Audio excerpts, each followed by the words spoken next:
kapatid, huwag pong kalilimutang magdala po ng payong. Posible pa rin po kasi ang pag-ulan ngayong araw. Dulot po yan ng sama ng panahon na binabantayan ng Pag-asa sa loob at labas ng bansa. Yan at iba pang mga update, live pong ihahatid sa atin ang ating resident meteorologist, ang ating weather, Tito Alvin Pura, na laging may panahon para sa iyo. Tito Alvin.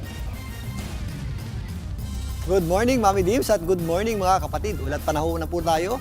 Patuloy nga nating binabantayan ito pong dalawang low pressure area sa loob at labas ng ating area of responsibility. Unahin na natin itong low pressure area sa labas ng ating PAR. Ito po ay huling namata ng Pag-asa sa layong 1,615 kilometers east ng Eastern Visayas. At ito po ay isang mababaw o shallow low pressure area na kung saan ito po ay hindi natin inaasahang maging isang ganap na bagyo at hindi rin po natin inaasahang pumasok sa ating area of responsibility.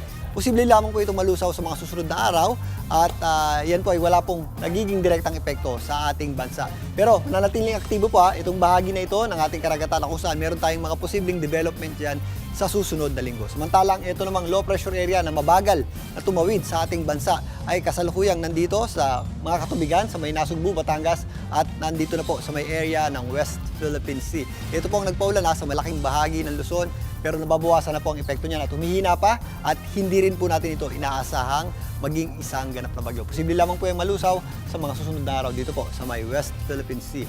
Bagamat nabawasan ang epekto nito, nagpapakita na po ang ating araw at nabawasan nga ang epekto nito pero posible pa rin po yung ating mga kalat-kalat o mataas pa rin po ang ating tsansa ng pag-ulan. Sa general area po ng Calabarzon, kasama po dyan ang Central Luzon, meron din tayong mga posibleng pag-ulan na thunderstorms dito po sa mga kabundukan ng Cordillera, kasama po dyan ang Benguet at Baguio City at maging dito po sa areas ng Ilocos Region, kasama na po dyan ang La Union at Pangasinan, lalong-lalo na po mamayang hapon at gabi. Kaya pagandaan pa rin po natin ang mga posibleng pag-ulan na yan.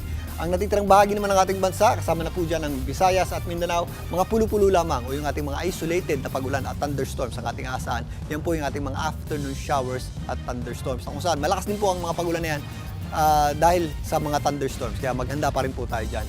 Lalong-lalo na po sa uwian o yung pagsapit po ng hapon at gabi. Dito nga sa Metro Manila, nabawasan na po yung epekto ng ating low pressure area, nagpapakita na po yung ating haring araw, pero maula pa rin po ang panahon natin at meron pa rin kataasan yung ating tsansa ng pag-ulan. Asahan pa rin po natin ang mga pag-ulan mamayang hapon at gabi. Kaya sa mga lalabas ng bahay, huwag pa rin po natin kalimutan ang pagdadala ng payong at mag-ingat po tayo sa mga posibleng biglang buhos ng malakas na pag-ulan.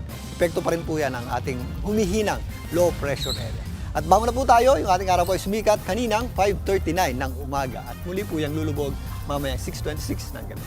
At yan muna ang latest sa ating lagi ng panahon. Muli ako po ang inyong weather, Tito Alvin, na lagi may panahon para sa iyo. Mga kapatid, Tito Alvin Pura po na laging may panahon para sa iyo. Umaraw man o umulan, dapat laging handa. Kaya para maging updated sa pinaka-latest weather updates, mag-follow at mag-subscribe na sa social media pages ng News 5.